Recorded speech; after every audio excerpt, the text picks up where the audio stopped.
The political class wants to say that this race is over. And I know the political class is saying everybody needs to get behind Trump. This is not a coronation. You had 56,000 people out of 3 million in Iowa vote for Donald Trump. Less than 1.5% of that state. We haven't even started with this election yet. We don't do coronations. A democracy is about giving people options.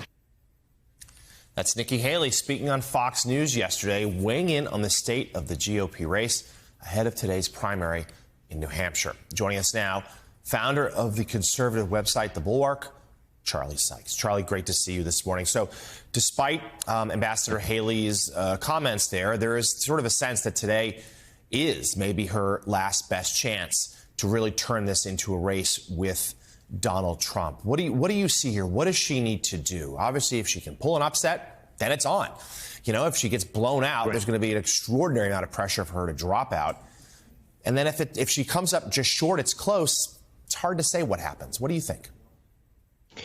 Well, no, it's not a coronation, but what you are seeing is a stampede. I mean, you can see the Republicans have already decided that they are moving on to the general election, whatever happens in New Hampshire. Look, New Hampshire has a long history of being able to surprise us. But I think we're going to find out something later today that we already knew, Jonathan, which is this is Donald Trump's party, that he controls it, that everybody else is going to fall into line.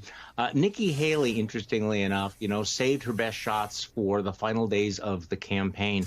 Unfortunately, I think it's just a little bit too late. Enough to antagonize the MAGA base, but not enough to generate the enthusiasm of the people that she needs really to turn out. Now, again, not writing off New Hampshire, but whatever happens today, she faces just the harsh reality that going forward, there's no clear path. There's no indication that the Republican Party is about to make a pivot away from Donald Trump. In fact, every few minutes, I open up my phone and see another Republican talking themselves into supporting Donald Trump, overlooking the latest gaffe, the latest incident of birtherism, the latest outburst.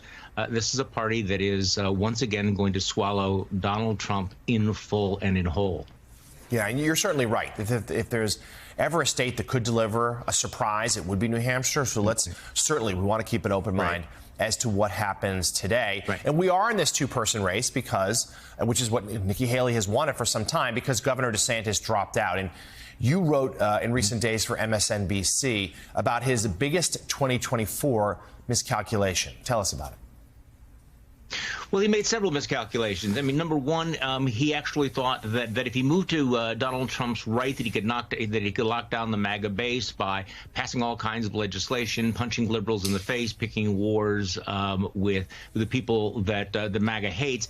But the reality is that the Republican Party was not going to move on from Donald Trump. They had the real thing. They didn't want the mini-me. They didn't want the knockoff. The other miscalculation he made was that I think that he honestly believed he didn't need to run against Donald Trump because, surely after all of the criminal indictments, Republicans would take the exit ramp. I think that Ron DeSantis was as surprised as anyone to watch as Republicans actually bonded even more closely with Donald Trump after all the criminal charges, after the finding that he raped a woman. Nothing made any difference whatsoever. And so Ron DeSantis' entire campaign was predicated on the belief that, I'm the next man standing. The Republicans wanted Trumpism without Trump. Turns out Republicans, they just want Trump. They want more Trump, and they're going to get it good and hard. It sure seems that way, Charlie. So let's talk about Trump in our final moment here.